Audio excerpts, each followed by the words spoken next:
Hello बच्चों, good morning. कैसे हैं आप सब। मैं आपकी हिंदी की टीचर संगीता जायसवाल। आज मैं आपके लिए लेके आई हूँ दूसरी इकाई चैप्टर नंबर 7 महिला आश्रम स्टैंडर्ड 10th, जिसके लेखक हैं काका कालेकर।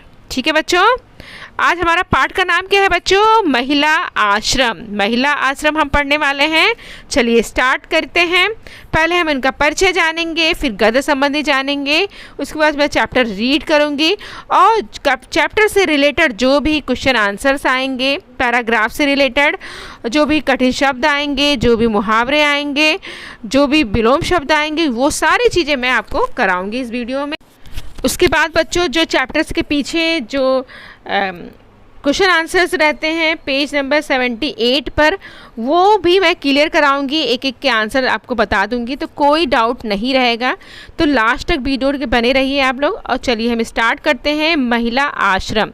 ठीक है बच्चों, पाठ का नाम क्या है हमारे? महिला आश्रम। दूसरी इकाई का 7 चैप्टर हम आज पढ़ने वाले हैं। पाठ का नाम है महिला आश्रम। चलिए इस पाठ की शुरुआत करते हैं। पहले हम जान लेते हैं इनका परिचय। इनका जन्म 1885 में सतारा महाराष्ट्र में हुआ था और मृत्यु इनकी 1981 में नई दिल्ली में हुई थी। ठीक है, परिचय जान लेते हैं। काका कालेकर के नाम से विख्यात दत्तात्रेय बालकृष्ण कालेकर जी ने हिंदी, गुजराती, मराठी और अंग्रेजी भाषा में सामान्य रूप से लेखन कार्य किया। राष्ट्रभाषा के प्रचार को राष्ट्रीय कार्यक्रम मानने वाले काका कालेकर उच्च कोटि के वैचारिक निबंधकार हैं। विभिन्न विषयों की तर्कपूर्ण व्याख्या आपकी लेखन शैली की विशेष गुण है। ठीक है बच्चों, ये था इनका परिचय। अब इनकी कृतियां जान लेते हैं। हिंदी, राष्ट्रीय शिक्षा के आदर्शों का विकास, जीवन संस्कृत की बुनियाद, नक्षत्रमाला, स्मरण यात्रा, धर्मेंद्र, आत्मचरित्र आदि ये इनकी कृतियां हैं। ठीक है बच्चों, काका की ये सारी कृतियां हैं। चलिए आगे हम देखते हैं इनकी गद्य संबंधी इन्होंने क्या हमें बताने की कोशिश की है। महिला आश्रम में हम क्या पाठ से क्या सीखेंगे, क्या उद्देश्य है इनका। ठीक है बच्चों, चलिए हम देखते हैं। गद्य संबंधी है बच्चों। प्रस्तुत पाठ में कालेकर जी ने महिला आश्रम की स्थापना, उसकी व्यवस्था, वातावरण, नियम आदि के बारे में विस्तृत निर्देश दिया है। इस पत्र द्वारा महिला संबंधी आपके विचार, प्राकृतिक प्रेम, सामाजिक लगाव का पता चलता है। ठीक है बच्चों, तो हम इस पाठ में क्या सीखेंगे बच्चों कि उन्होंने महिला आश्रम की किस तरह से स्थापना की, किस तरह से व्यवस्था की, किस तरह से उसका वातावरण है, नियम है, सारी चीज़ों के बारे में उन्होंने कि प्राकृतिक प्रेम, सामाजिक लगाव क्या है देखते हैं। चलिए स्टार्ट करते हैं। प्रिय सरोज, जिस आश्रम की कल्पना की है उसके बारे में ज़्यादा लिखूं तो बहन को सोचने में मदद होगी। आश्रम यानी कि होम। होम बच्चों अंग्रेजी शब्द आया है, अंडरलाइन कर लीजिए। यहाँ पर आपको पूछा जाता है एग्जाम में अंग्रेजी शब्द लिखिए ढूंढकर, तो होम शब्द आया है अंग्रेजी। होम यानी कि घर जिसकी व्यवस्था में या संचलन में किसी पुरुष का संबंध ना हो। ठीक है, अब यहाँ पर काका कालेकर जो है वो प्रिय सरोज को पत्र लिख रहे हैं और वो कह रहे हैं कि किस जो महिला आश्रम खुलने वाला है उसमें जो है किसी पुरुष का संबंध नहीं होना चाहिए। संचलन यानी कि प्रबंध करने में, व्यवस्था यानी कि प्रबंध करने में, संचलन यानी कि प्रबंध करने में किसी पुरुष का हाथ नहीं होना चाहिए। ठीक है, उस आश्रम का विज्ञापन अखबार में नहीं दिया जाए। ठीक है, वो कह रहे हैं कि जो आश्रम का विज्ञापन है वो विज्ञापन अखबार में ना दिया जाए। उसके लिए पैसे तो सहज मिलेंगे ही, लेकिन कहीं मांगने नहीं जाना है। ठीक है, वो कहते हैं आश्रम के लिए पैसे तो सहज हमें मिल ही जाएंगे, हमें कहीं मांगने जाने की ज़रूरत नहीं है। जो महिला आएगी वह अपने खाने पीने की तथा कपड़े लत्ते की व्यवस्था कर कर आएगी। ठीक है, अब जो महिला आश्रम में आने वाली है रहने के लिए वो अपने खाने पीने की और कपड़े लत्ते की व्यवस्था कर कर आएगी। ठीक है, अंडरलाइन कर लीजिए, खाने पीने की, कपड़े लत्ते की व्यवस्था। क्वेश्चन पूछा जाएगा आपसे। कि महिला किस चीज़ की व्यवस्था करके आएगी। तो आपको आंसर में लिखना है खाने पीने की व्यवस्था और कपड़े लत्ते की व्यवस्था करके आएगी।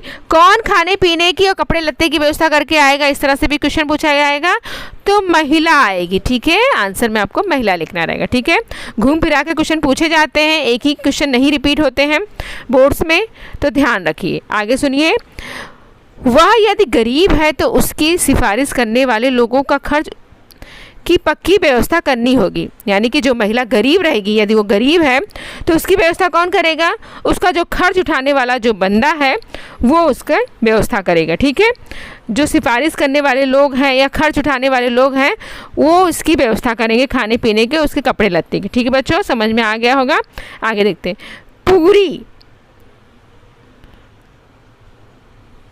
पूरी पहचान और परिचय के बिना किसी को दाखिल नहीं करना चाहिए। यानी कि जो भी आधार कार्ड है, पैन कार्ड है, जो भी उनका परिचय रहेगा वो सारी चीज़ें उनको लगेंगी। ठीक है, पूरी का बच्चों विलोम शब्द लिख लीजिए अधूरी। ठीक है, पूरी का विरोधी शब्द क्या होगा, अधूरी। ठीक है, दाखिल हुई कोई भी महिला जब चाहे आश्रम छोड़ सकती है। ठीक है, अब यहाँ पर ये भी बात उन्होंने रखी है कि जो इस महिला ने एडमिशन ले लिया है महिला आश्रम में, वो जब चाहे आश्रम को छोड़ सकती है। ठीक है बच्चों, छोड़ सकती है। अंडरलाइन कर लीजिए, दाखिल हुई कोई भी महिला क्या कर सकती है, आश्रम को छोड़ सकती है। ठीक है, पूरी लाइन को अंडरलाइन कर लीजिए, इंपॉर्टेंट लाइन है, आपको क्वेश्चन पूछा जाएगा। कौन आश्रम छोड़ सकता है, तो दाखिल की हुई महिला क्या छोड़ सकती है, आश्रम छोड़ सकती है। ठीक है, आश्रम को ठीक ना लगे तो 1 या 3 महीने के नोटिस देकर किसी को आश्रम से हटाया जा सकता है। ठीक है, यदि आश्रम में रहने वाला कोई भी महिला जो है, आश्रम को यदि ठीक ना लग रहा तो वो 1 महीने या 3 महीने की नोटिस देकर आश्रम से उसे हटा सकता है। ठीक है, अंडरलाइन कर लीजिए, 1 महीना और 3 महीना। ठीक है, आपसे पूछा जाएगा कितने महीने की नोटिस देकर उसे हटाया जा सकता है, तो 1 महीना और 3 महीना। ठीक है, अंडरलाइन कर लीजिए प्लीज़ इस लाइन को। नोटिस यहाँ पर बच्चों अंग्रेजी शब्द आया है, अंडरलाइन कर लीजिए। लेकिन ऐसा कदम सोच कर लेना होगा। लेकिन वो कह रहे हैं किसी को हटाना है तो आपको सोच विचार कर ही ऐसा कदम लेना है। ठीक है बच्चों, तो पहला पैराग्राफ हमने क्लियर कर दिया है। आगे देखते हैं, आश्रम किसी एक का धर्म से चिपका नहीं होगा। ठीक है, अब यहाँ पर कह रहे हैं काका कालेकर जी कह रहे हैं कि बेटा सरोज, जो धर्म है, जो आश्रम है हमारा, वो किसी एक धर्म से चिपका नहीं रहे। यानी कि सिर्फ हिंदू है तो हिंदू लोग ही आएंगे, मुस्लिम है तो मुस्लिम लोग ही आएंगे, सिख है तो सिख लोग ही आएंगे, ईसाई है तो ईसाई लोग ही, ऐसा कुछ नहीं है।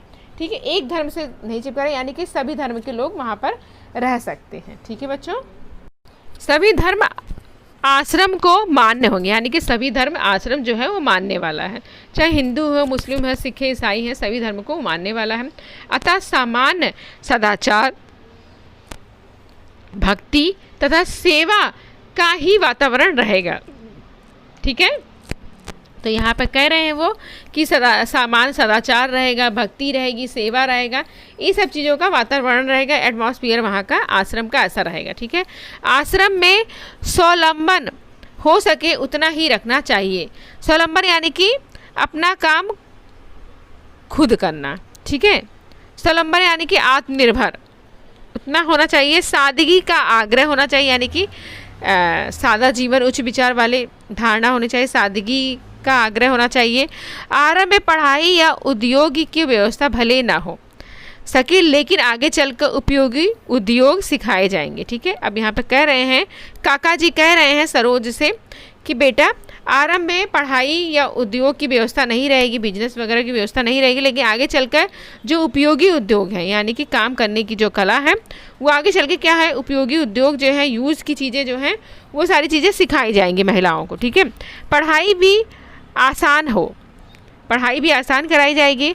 आश्रम शिक्षा संस्था नहीं होगी। ठीक है, अब यहाँ पर एक बात क्लियर कर रहे हैं वो कि आश्रम जो है शिक्षा संस्था यानी कि विद्यालय नहीं होगा। वो शिक्षा संस्था का कठिन शब्द लिख दीजिए, विद्यालय। लेकिन कलह और कुड़न से मुक्त स्वतंत्र वातावरण, जहाँ से ऐसा मानवतापूर्ण आसरा स्थान होगा जहां परेशान महिलाएं बेखटके अपने खर्च में से रह सकें और अपना जीवन का सदुपयोग पवित्र सेवा में कर सकें। ठीक है बच्चों, तो यहाँ पर कह रहे हैं कलह यानी कि झगड़ा, कुंठा यानी कि दुख का वातावरण नहीं रहेगा, स्वतंत्र वातावरण रहेगा, एटमॉस्फियर रहेगा स्वतंत्र, और आश्रम में रह सकती हैं जहां परेशान महिलाएं बेखटके यानी कि बिना किसी संकोच के, ठीक है, अपना खर्च उठा सकें, जीवन का सदुपयोग कर सकें, पवित्र सेवा से रह सकती हैं बिना किसी संकोच भाव से। ठीक है, ऐसा आसान आदर्श रखा हो और व्यवस्था पर सीमित का झंझट ना हो तो बहन सुंदर तरीके से चला सके, ऐसा एक बड़ा काम होगा।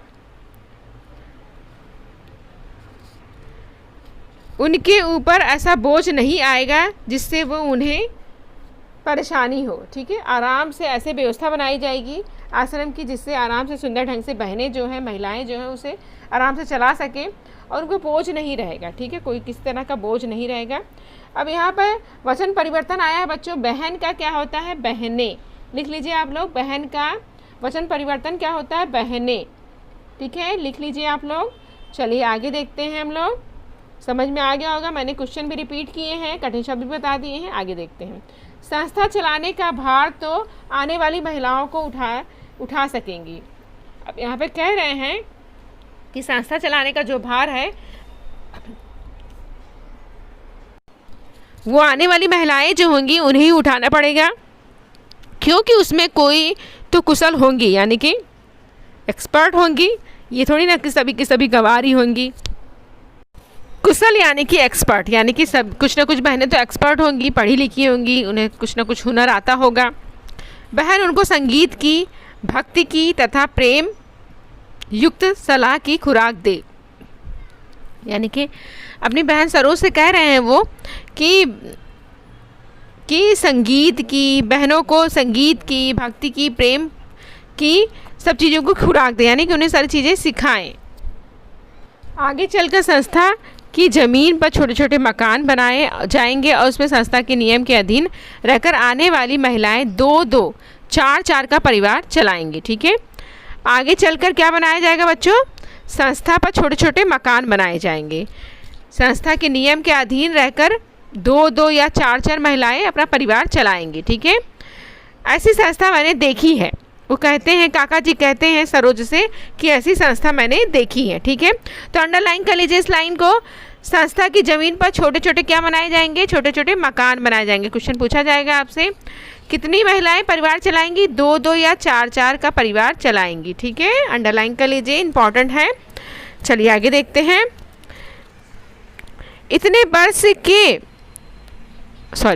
इसलिए जो बिल्कुल संभव है बहुत ही उपयोगी है, ऐसा ही काम मैंने सूचित किया है। इतने वर्ष के बहन के परिचय के बाद उसकी शक्ति, कुशलता और उनकी मर्यादा का ख्याल मुझे है। प्रत्यक्ष कोई हिस्सा लिया। शक्ति यानी कि शक्तियाँ, शक्ति यानी कि शक्तियाँ लिख लीजिए आप लोग। आगे देखते हैं। बिना मेरी सलाह और सहारा तो रहेगा ही। आगे जाकर बहन के को लगेगा तो उनको तो मात्र निर्मित मात्र होना था, यानी कि निर्मित मात्र यानी कि नाम मात्र के लिए। संस्था अपने आप चलेगी। समाज में ऐसी संस्था का अत्यंत आवश्यक है। अब यहाँ पे काका जी कह रहे हैं संस्था अपने आप चलेगी, नाम मात्र के लिए ज़रूरत रहेगी, संस्था अपने आप चलेगी। ऐसी संस्था की हमारे समाज में ज़रूरत है। ठीक है, कैसी संस्था की हमारे समाज में ज़रूरत है? ऐसी संस्था का हमारे समाज में ज़रूरत है।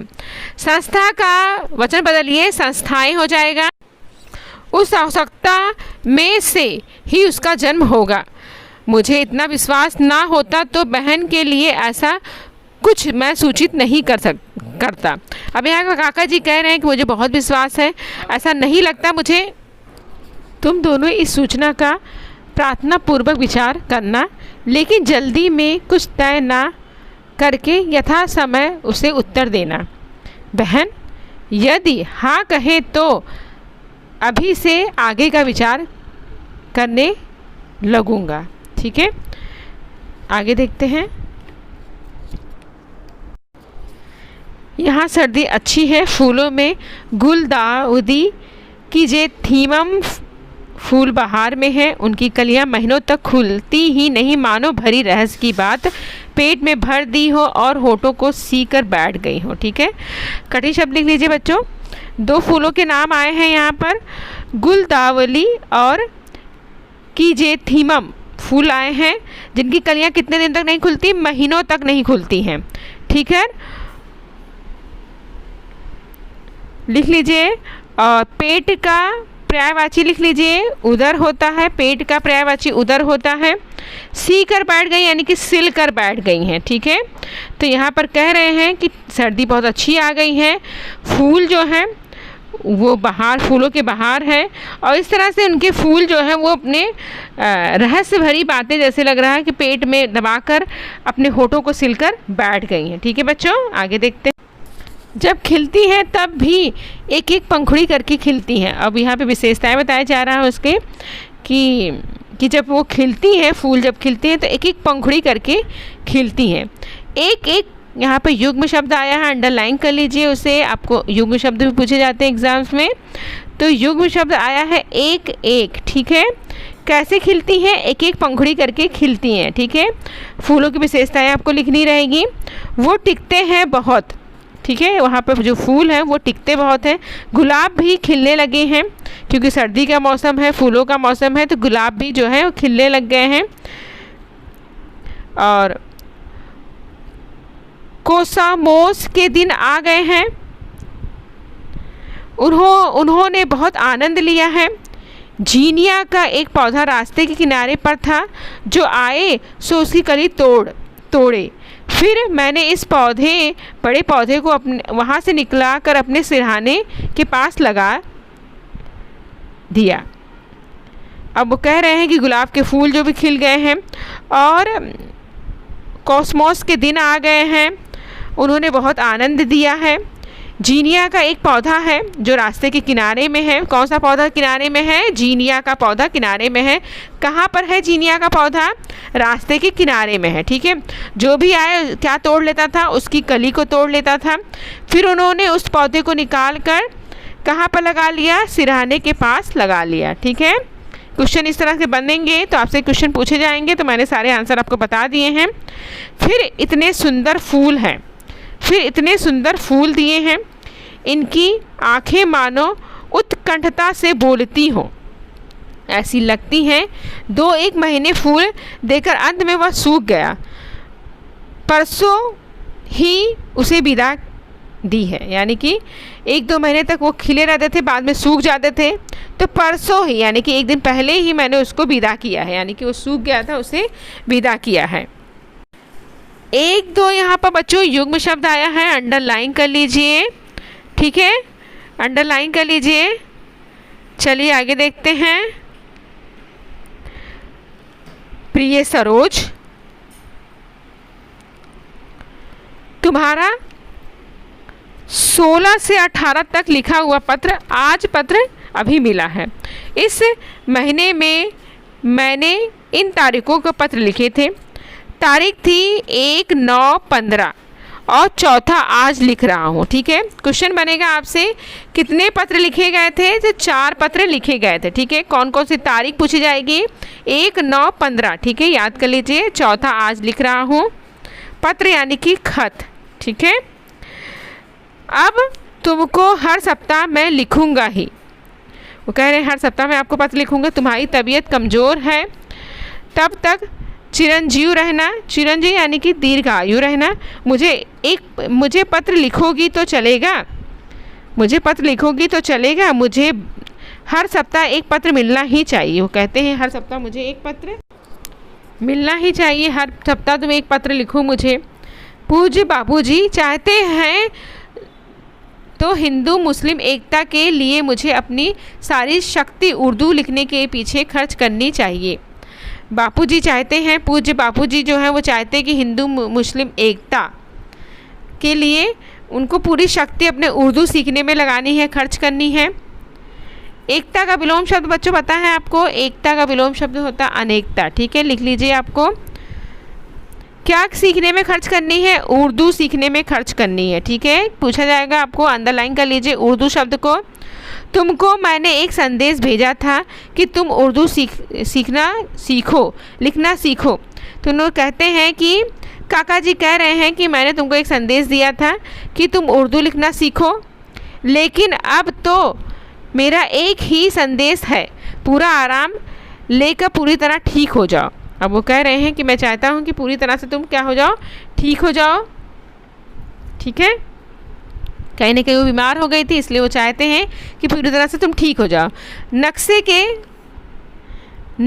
के तारों के नक्शे बनाने के लिए कंपास बॉक्स भी मंगा रखा है। क्या मंगा रखा है? कंपास बॉक्स मंगा रखा है। क्या बनाने के लिए? तारों के नक्शे बनाने के लिए। ठीक है, 2 क्वेश्चन बन रहे हैं इसमें से, तो देख लीजिए आप लोग। लेकिन अब तक कुछ हो नहीं पाया, वो कह रहे हैं अब तक कुछ हो नहीं पाया है। मैंने अपने फूल के गमले अपने पास से निकाल दिए हैं। ठीक है, सादे कॉटन ही रहने दिया है, अपने पास से निकाल दिए। पास का अपोजिट शब्द क्या होता है बच्चों? दूर होता है। लिख लीजिए। सबको काका का सा प्रेम शुभाशीष, काका का लेकर ग्रंथावली से। ठीक है बच्चों, तो ये पाठ यहीं पे समाप्त होता है। तो आशा है मुझे आपको ये पाठ समझ में आ गया होगा। कठिन शब्द, क्वेश्चन आंसर्स, जो भी युग्म शब्द आए हैं, पर्यायवाची आए हैं, विलोम शब्द आए हैं, मुहावरे आए हैं, मैंने सब कुछ करवा दिया है, तो कोई डाउट नहीं है आपको। चलिए हम चलते हैं पेज नंबर 78 की तरफ, और जो पेज के पीछे, चैप्टर के पीछे जो क्वेश्चन आंसर दिए गए हैं वो भी मैं क्लियर करा देती हूँ, जिससे एग्ज़ाम्स में आपको बहुत सारी हेल्प मिले। ठीक है बच्चों, चलिए देखते हैं। पहला हमारा है सजाल पूर्ण कीजिए। गुलदावली की विशेषताएं क्या क्या थी बच्चों? मैंने पढ़ने के टाइम आपको बताई भी थी क्या क्या विशेषताएं थी उस फूल की। चलिए मैं बता देती हूँ फिर से एक बार आपको क्या क्या विशेषताएं थी उस फूल की। चलिए लिख लीजिए, और वीडियो को पॉज करके आप लिखेंगे तो आपको सब समझ में आ जाएगा।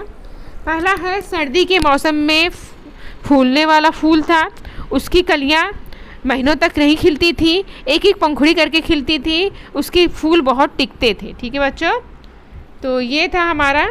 दूसरा क्वेश्चन आता है हमारा, काका जी ने कंपास बॉक्स मंगा कर रखा था, कारण लिखना है आपको। 2 है, लेखक ने फूल के गमले अपने पास से निकाल दिए। ठीक है, क्वेश्चन नंबर 3 पे जाते हैं।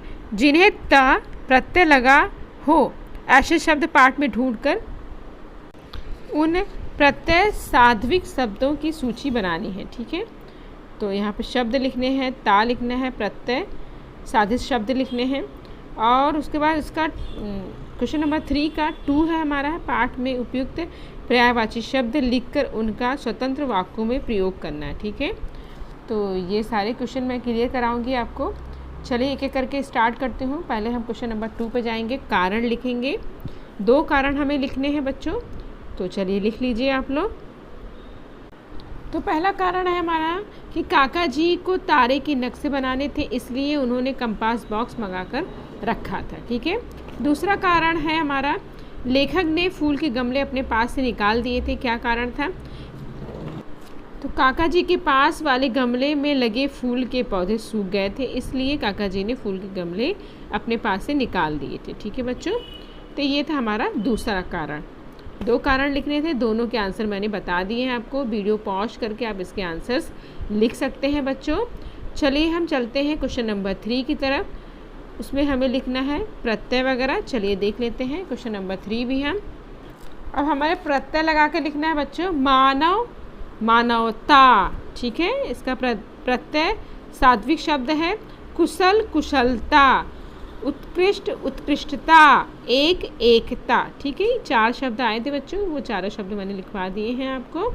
चलिए आगे देखते हैं कि पाठ में उपयुक्त पर्यायवाची कौन से आए थे, उसका प्रयोग करना है हमें, तो देख लेते हैं। चलिए इसका भी, घर और मकान। ठीक है, आज मुझे घर जल्दी पहुंचना है।